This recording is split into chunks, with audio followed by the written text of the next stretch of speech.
ơi, bạn này ngủ ngáy luôn nè. À, Nghe tiếng.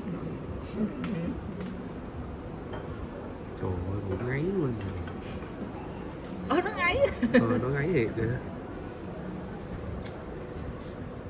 Mình sẽ thử đụng mẹ nè.